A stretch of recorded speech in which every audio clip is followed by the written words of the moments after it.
గతంలో మనం చూసాం, ఇది విమర్శ కాదు.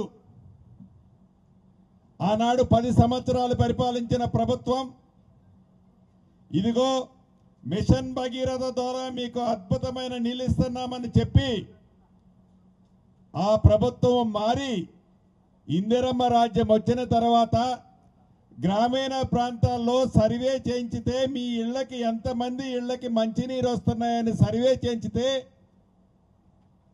సుమారు 53% ఇళ్ళకి మంచినీరు రావటం లేదనేది మొన్న సర్వేలో తేలింది.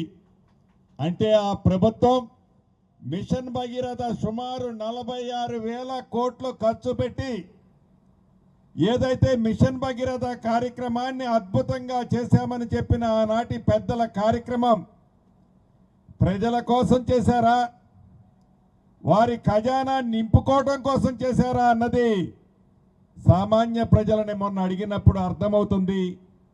దాన్ని ఆర్భాటాలకో గొప్పలు చెప్పుకోకుండా నిజాన్ని ప్రజలకు తెలియచేసి ఏ గ్రామాల్లో అయితే, ఏ పట్టణాల్లో అయితే, ఏ నియోజకవర్గాల్లోనైతే మంచినీరు ఇప్పటికీ ఇవ్వలేకపోతున్నామో అటువంటి గ్రామాలకి తప్పకుండా మంచినీరు ఇవ్వాలన్నదే ఈ ప్రభుత్వం యొక్క చిత్తశుద్ధి.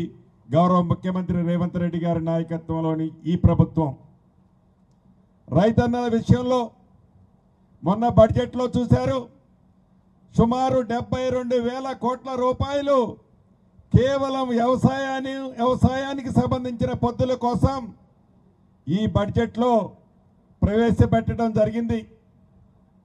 ఇందిరమ్మ రాజ్యం వస్తే రైతన్నలకు 2 లక్షల రూపాయల రుణమాఫీ చేస్తామని చెప్పిన మాట నిజం.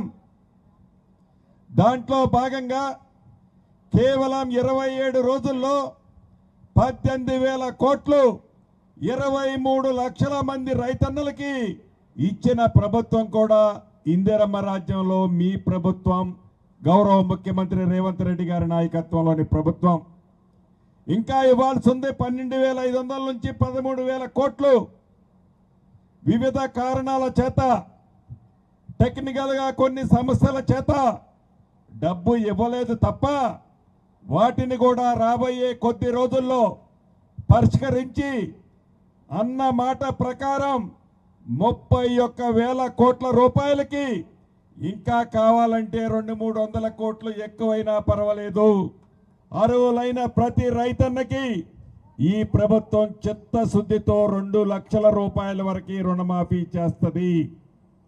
ఇది జీర్ణించుకోలేని ప్రతిపక్షమని చెప్పుకుంటున్న నాయకులు ఈరోజు వారి 10 సంవత్సరాలలో ఏం చేశారో మనకు తెలియంది కాదు. అసలైన తొలి వెలుగు.